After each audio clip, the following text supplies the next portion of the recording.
有哪些家电是你觉得买前科技感爆棚，用后谁买谁是大冤种的？随着科技的发展，一些新式家电如雨后春笋般涌现，其中确实有不少产品凭借自身的技术帮助我们解决了生活中的痛点，比如智能洗碗机、扫拖机器人、智能马桶等等。但也有一些产品，所谓的技术性创新，实际上完全是营销噱头，虽说也曾经红极一时，但没火多久，销量就跌入谷底，不受大家待见了。比如本期分享的这5款家电曾被吹捧上天，如今却沦为笑柄，看谁还在乱跟风。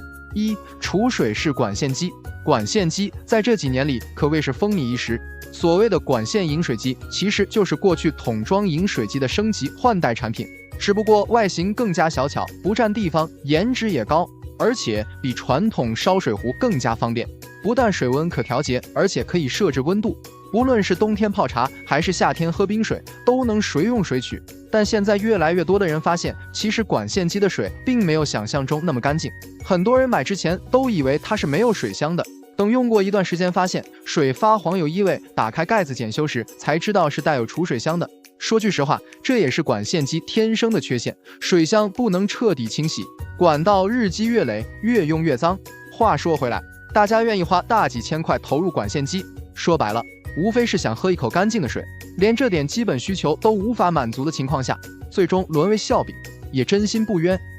激光电视。其实自打激光电视问世以来，就一直争议不断。说实话，早期凭借其高颜值的抗光屏以及更护眼的卖点，还有大尺寸画面等优势，在前些年确实也受到不少追求高品质生活家庭的追捧。但经过这些年的市场检验，现如今早已经跌下神坛，不受大家待见了。在我看来，激光电视并不是价格虚高导致的，毕竟现在大家的生活水平也提高了。说到底，我认为实在是因为它毫无性价比可言。这么说吧，你别看它叫激光电视，但内行人都知道，说白了不过是个短焦投影仪。也就是说，投影仪亮度低、抗光性差的缺点，它全部继承下来。作为一个观影设备来讲，要说画质的清晰度以及色彩的对比度，那和液晶电视更是没法比。你可能不敢相信，上万元的产品居然还不是真 4K。很多人发现花大几万的产品买回家，白天稍微有点光线的时候还得拉窗帘，不然根本看不清。所以说如今沦为笑柄也就不足为奇了。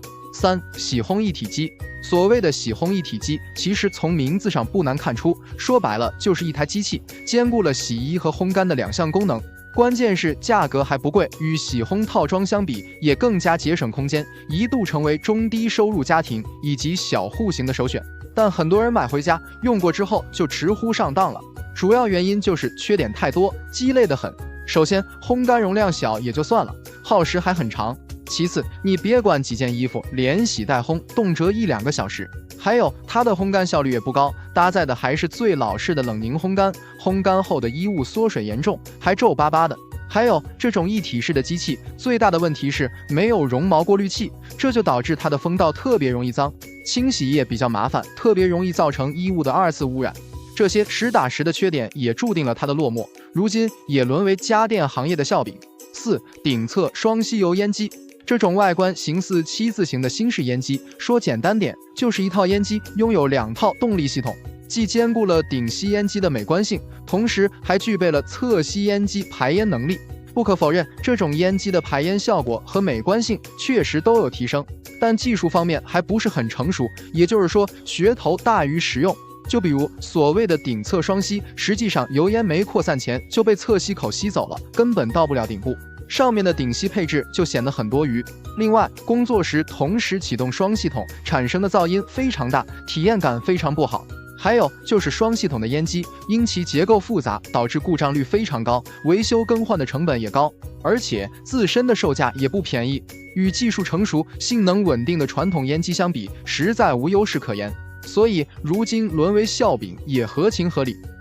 空气能热水器。空气能热水器是一种新式的集水加热的电器。所谓的空气能，它的工作原理其实和过去的太阳能热水器有些类似，前者是靠太阳光吸取热量，后者是利用空气提取热量。这类热水器主打的卖点都是节能环保、安全舒适，但很多人买完之后就后悔了，发现是真的不好用。首先就是如果室外温度过低，就无法发挥它的长处，而且冬天使用时需要开启电辅热，导致特别耗电。另外，技术也不如电热和燃气成熟，故障率高不说，维修也麻烦。还有就是市场售价也不低，动辄5、6千元，还是品牌的基础款，因此普及率不高，沦为笑柄也在情理之中。